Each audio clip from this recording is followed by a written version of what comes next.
जय मसीह की। प्रभु का धन्यवाद हो कि एक बार फिर से आप लोगों के बीच में मुझे ये मौका मिला कि आप लोगों को मैं कुछ बता सकूं। मैं आशा करता हूं दोस्तों आप लोग अच्छे हैं प्रभु के अनुग्रह से, और परमेश्वर निश्चय अपने लोगों के साथ रहता है। मैं उन लोगों के लिए एक छोटी सी संदेश लेकर आया हूं, विशेष करके उन जवान भाई बहनों के लिए, उन लोगों के लिए जो अपने गलतियों को मानते नहीं, अपने गलतियों को छिपाते हैं। मेरे प्रियो, मैं आप लोगों को एक बात बताना चाहता हूँ। जब भी यदि आप की गलती कोई देखता है तो उस गलती को देखकर कोई आपको समझाने की कोशिश करता है, आपको बताता है, उस गलती को लेकर आपको कुछ बातें को बोलता है, तो कभी भी आप इग्नोर मत कीजिए। हालेलुया।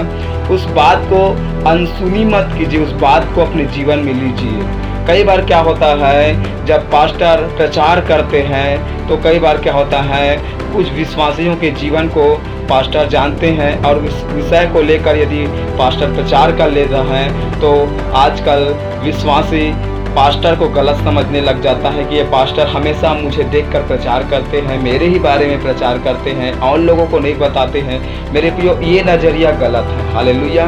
मैं आपको बताना चाहता हूँ, आप जब डॉक्टर के पास जाते हो तो बीमार अवस्था में जाते हो, आप स्वस्थ होते हैं तो कोई डॉक्टर के पास नहीं जाते। यदि मैं चंगा हूँ तो मुझे डॉक्टर की ज़रूरत नहीं है, यदि मैं बीमार हूँ तो मुझे डॉक्टर की ज़रूरत है। उसी प्रकार मेरे प्रियो, जो गलती आपके अंदर है तो उस गलती को देखकर यदि आपका पास्टर, आपका जो भी हो, उस गलती को देखकर आपको समझाने की कोशिश कर रहा है, हो सकता है आपका पास्टर उस गलती को देखकर प्रचार कर रहा है, उस गलती को देखकर, तो मुझे और आपको, हमें उस पास्टर प्रचारक की बातों को नाराज़ नहीं होना है, बातों में उसकी बातों को लेकर, और हमें गुस्सा भी नहीं होना है, बल्कि हमें आनंद मनाना है। क्योंकि बाइबल बताता है, नीति वचन की पुस्तक उसका 12 अध्याय और उसका 1 वचन में जब हम पढ़ते हैं तो वचन कहता है, जो शिक्षा पाने से प्रीति रखता है वह ज्ञान से प्रीति रखता है, परंतु जो डांट से बैर रखता है वह पशु सरीखा है। हालेलुया।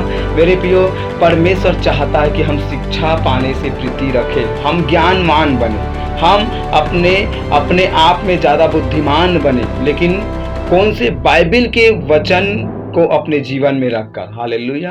तो मैं आपको एक ही बात बताना चाहता हूँ, जब भी आपका कोई पास्टर हो, चाहे कोई भी अपना बुजुर्ग हो, बड़े हो, चाहे कोई भी हो, आपकी गलतियों को देखकर आपको डांटते हैं, आपको समझाते हैं, तो उस डांट को मेरे प्रियो आप क्या करें? इग्नोर ना करें, बल्कि बाइबल बताता है डांट एक शिक्षा है। हालेलुया।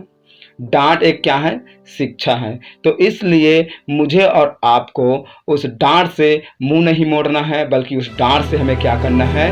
हमें सीखना है। बाइबल बताता है, एक जगह में और लिखा है, जो कोई अपने गलती को छिपाता है उसका काम सफल नहीं होता, लेकिन जो उसको मान लेता है और छोड़ देता है वो उसका काम सफल होता है। हालेलुया। इसलिए मेरे प्रियो, हमें क्या करना है? अपनी गलती को मानकर, सुनकर, देखकर चलने वाला बनना है, गलती को छोड़कर चलने वाला बनना है। आप अपने आप को जांचें, और मैं आशा करता हूँ ये संदेश आप लोगों से बात किया है। प्रभु इस वचन के अनुसार आप सबको आशीष करें। आमीन। जय मसीह की।